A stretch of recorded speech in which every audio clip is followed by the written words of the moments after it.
Picture a chill Cambridge dawn. Muffled light seeps through stained glass panes, and you hear it before your mind is quite awake.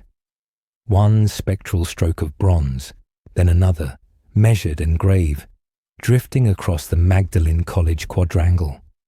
You tug your coat tighter, breath curling like question marks in the air, and wonder, how does a bell with no hand upon the rope decide to wake the world? That is exactly what Lord Peter Wimsey wants to know.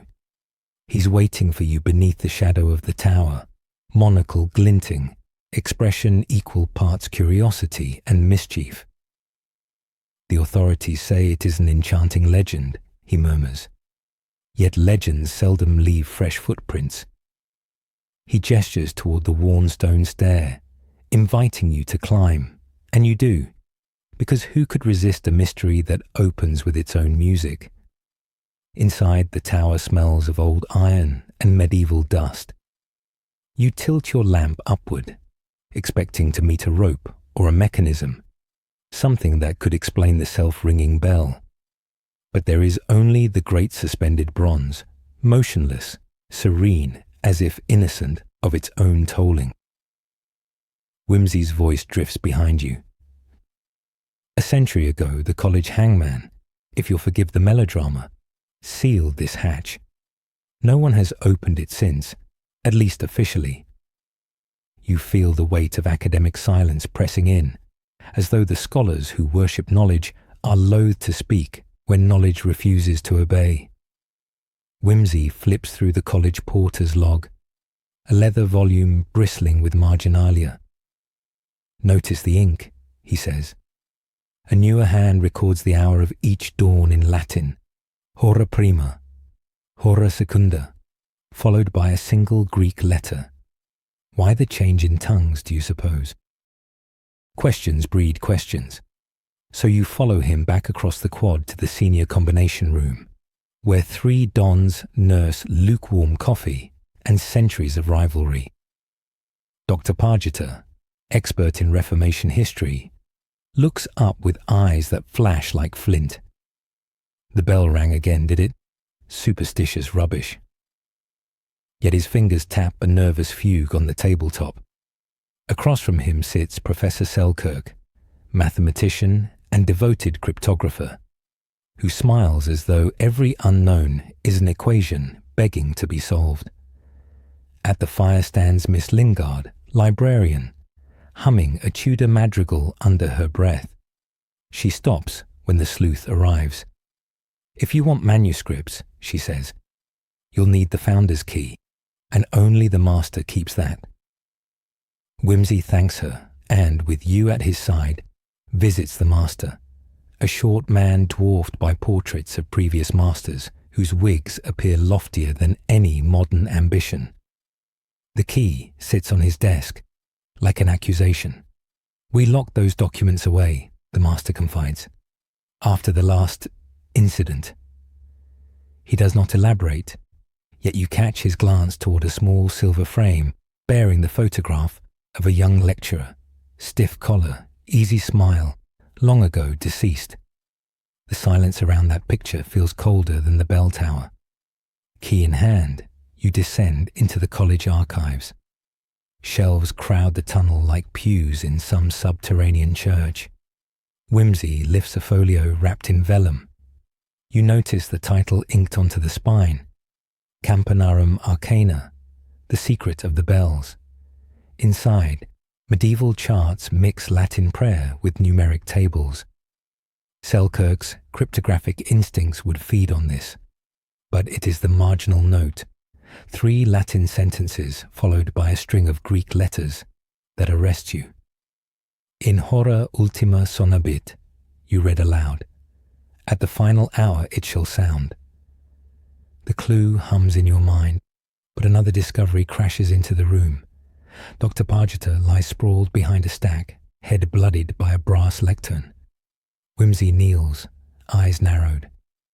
Notice the candle stub, he whispers. Smells of myrrh, ritual fragrance.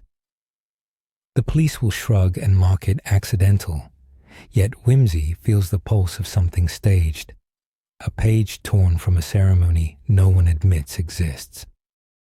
Evening falls, and Magdalene's courtyard flickers with torchlight for the annual Gaudi. Over claret and cold beef, whispers swirl. Did Pargita slip? Could the ghost bell be angry? You watch Miss Lingard hover near the master, voice low, then drift towards Selkirk, whose fingers trace invisible symbols on the tablecloth. Wimsey catches your eye and utters a single word. Manuscripts. Back in the archives, Selkirk now pores over Campanarum Arcana. Greek letters annotate each first hour entry, he mutters. If alpha equals 1, beta equals 2. He scribbles furiously. You recognize the sequence resolves into coordinates, shelf, row, position. Selkirk slips between stacks and extracts a slimmer codex. Wimsey reads the title, De Morte Scholastica, On Scholastic Death. The pages describe a medieval ritual designed to confer intellectual immortality. A candidate slain beneath a tolling bell at dawn, their name woven into collegiate law. You breathe a question into the dust. Is someone reviving the right? Wimsey folds the codex. Not someone. Two someones. Rivals. He sketches the shape of a triangle in the air. Master, Selkirk, Lingard.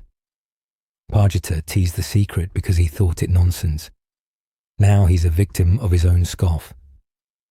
Dawn approaches again, and you wait inside the chapel, candles guttering against stone. Wimsey positions you beside the organ loft, while he stands near the altar. The air smells of beeswax and ancient wood. The moment the tower bell stirs, one resonant boom, the side door creaks. Miss Lingard strides in, robe swirling, face painted with solemn resolve. Behind her, Selkirk follows, carrying a manuscript and a ceremonial hammer. Their whispers echo up to the rafters. Quickly, she urges, before the next stroke. They do not see Wimsey until he lets the second toll roll through the nave. You're late for matins, he observes. The conspirators freeze. Selkirk's reply trembles. We sought to honour the founders. Wimsey lifts the codex. Honour, yes, but with murder. You required a learned sacrifice, a name etched forever. Pargita mocked you. You chose him. Lingard raises a hand. The college has stagnated, Lord Peter. Greatness demands myth. Police lanterns flood the chapel, summoned by a prearranged signal. Officers disarm Selkirk, who collapses against a pew muttering equations turned to ashes. Lingard's expression never wavers. She seems almost relieved the ritual is broken, as though the weight of secrecy was heavier than iron. Later, in the buttery, Wimsey pours you tea. Academic passion is a fine thing, he muses, until it tolls the bell for reason. You watch dawn spill gold across the quad, the tower remaining silent because, at last, human hands have been removed from the mechanism they swore they never touched. So what stays with you? Perhaps it is the notion that intellect, untempered, can crave immortality more than truth. Perhaps it is the image of a bell that sings without a singer, reminding you every mystery hides a human pulse. Or maybe it is simply the sound you do not hear, the hush after resolution, when questions settle, but curiosity keeps ringing in your mind, inviting you to listen for the next tale that dawn will offer.